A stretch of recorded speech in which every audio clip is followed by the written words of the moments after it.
Namaste. I srećan vam zimski solstis i najduža noć u toku godine.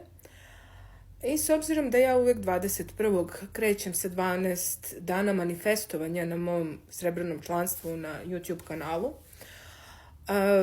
ove godine hoću to malo i da proširim.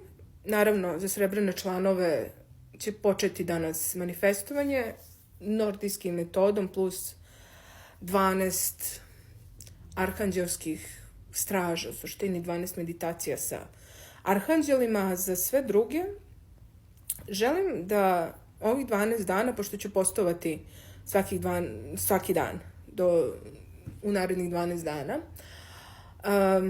hoću da napravimo jedno opraštanje u suštini od ove godine, jer znam da većina ljudi uopšte ne misli o tome. Ali hajde da počnemo od današnjeg dana, da svaki dan razmislimo šta smo radili tokom godine i da probate ili sebi ili ako hoćete i u komentarima, kako god je vama ok, da mi odgovorite na ovo pitanje.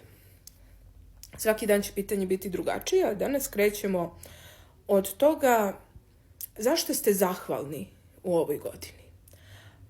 Šta je to što vam drži zahvalnost tokom ove godine?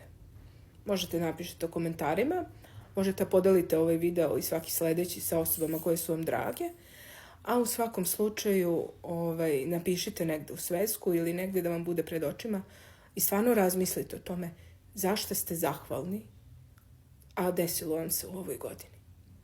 Namaste i Sat Nam.